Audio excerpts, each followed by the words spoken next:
ikaze.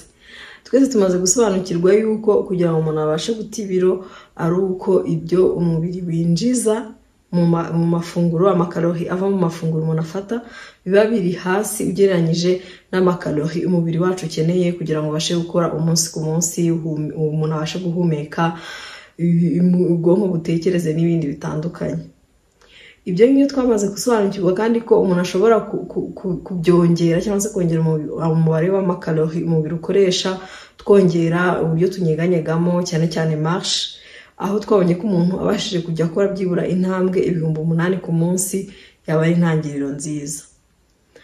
Abantu benshi rero iyo bamaze kumva ibyo bihutira kugabanya amafunguro bafataga kandi birumvikana. Ariko ikibazo nuko hari abibwira yuko niba yagabanya cyane ari byo byiza, ari byo bizihutisha guta ibiro, aho usanga abantu benshi baba mu mutego wo kwicisha inzara mu gihe cyo kuboneza ibiro. Ibi ntabwo ari byo habe namba.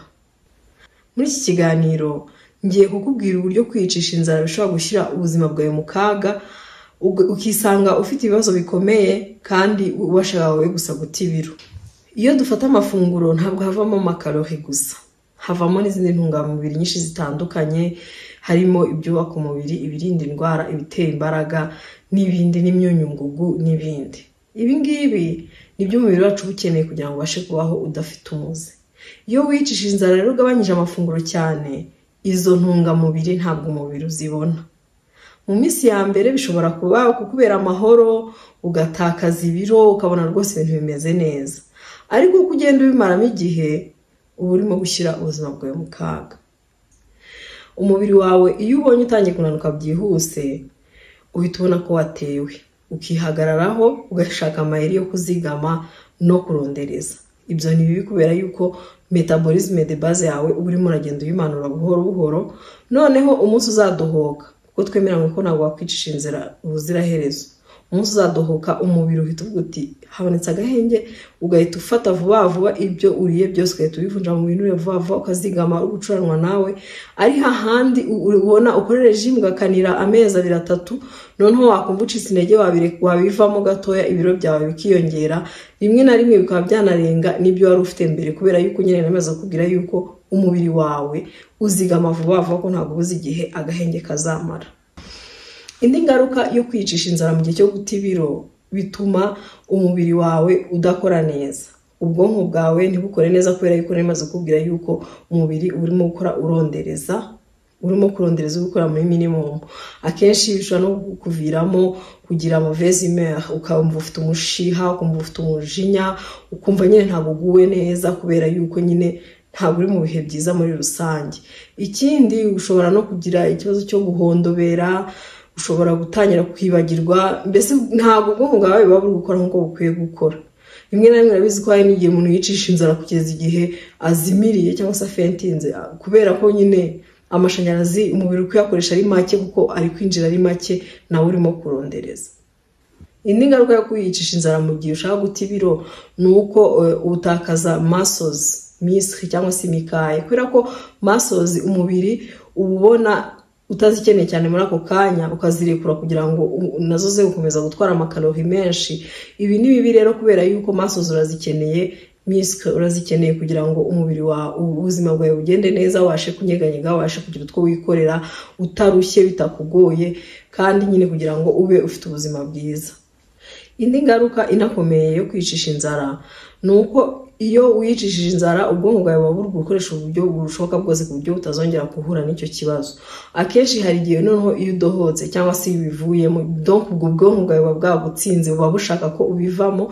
Iyo bugutsinze ukabivamo, akenshi ushobora kudevelopa trouble de comportement alimentaire, ibyo bita TCA. Ni indwara zi mu mitekerereze zituma umuntu arya cyane niyo adashonje, ukaba udashobora no kubikontorora. Ubwo rero ushobora kwisanga muri icyo kibazo, kandi abantu benshi bibabaho bakibaza impamvu, ariko byaraturutse kuri izo regime zo kwicisha inzara. Ikindi, muri uko kwicisha inzara ntabwo umubiri wawe uwuha intungamubiri zose ukeneye, imyunyungugu yose ikenewe, ntabwo umubiri uyibona nk'uko bikwiye, bikaba bishobora guterera izindi ndwara, harimo amakaranse, harimo anemie. Ushobora no kugira ikibazo cy'amahormone yawe, imisemburo yawe ikangirika kubera yuko ntabwo ibona ibyo ikeneye kugira ngo ibashe kwivugurura. Urumva yuko rero uri gushyira ubuzima bwawe mu kaga, urimo no kwicerega n'abasirikare barinda umubiri wawe, iminite yawe urimo kwigabanya, ku buryo haramutse havutse indwara y'icyorezo waba uwa mbere mu kuyirwara kubera ko nta basirikare waba usigaranye, ku buryo uhuye akarwara kose muhuye ntabwo kagusiga. Urumva yuko rero uba urimo kwiyicira umubiri. Nubwo twabonye yuko kugira ngo umuntu abashe guta ibiro biba bisaba ko ugabanya amakalori winjiza, kugira ngo amakalori winjiza bari make yegeranyije nayo umubiri wawe ukoresha, ni ibintu umuntu agomba gukorana ubwenge, kuko umubiri ni system iz'ubwenge cyane. Ni ukubikorana ubwenge ukagabanya amafunguro gahoro gahoro kugira ngo umubiri utaza kubona yuko uri muri crise, wo ugakomeza ugakoresha nk'ibyo usanzwe ukoresha, nturabukwe ibya crise. Uburyo bwiza ni ukubikora buhoro buhoro, nibwo umubiri utarabukwa ibyabaye kandi bikaza gutanga umusaruro. Niyo mpamvu batubwira yuko umuntu akwiye byibura gukora deficit calorique itarengeje amakalori wakabije kalori 500, ariko 300 ubundi niyo meza. Buhoro buhoro noneho ukanongera noneho ya needs cyangwa se kwa kunyeganyega kwawe gutuma nyine umubiri wawe ukoresha imbaraga nyinshi zitari ziteganyijwe. Ikindi nuko wenda ushobora guhindura uburyo ufatamo amafunguro niba bigukundiye, ariko ntabwo ari itegeko. Ushobora gukora intermittent fasting cyangwa se jeûne intermittent, ukegezayo igihe utangirira gufata amafunguro, kandi igihe ufashe amafunguro ugafata indyo yuzuye, imboga nyinshi birumvikana, ariko na protein ikaba ihari kugira ngo ubashe guhaga umwanya muremure, utaza kuza gufata ibiryo bya hato na hato. Ntabwo ari ihame gukora jeûne intermittent, ariko ushobora kugufasha aho kugira ngo wicishe inzara igihe uri mu masaha yo kurya, ukarya isahane rwose ifatika, noneho ubundi ukaza kongera kurya mu gihe cyagenwe. Nizere yuko wumvishe yuko kwicisha inzara atari wo muti w'ikibazo, kandi wumvishe yuko bishobora gushyira ubuzima bwawe mu kaga. Inama nakugira ni uko waboneza imirire ariko ukananyeganyega kugira ngo ibintu birushe kugenda neza. Ndagushimiye kuri iki kiganiro.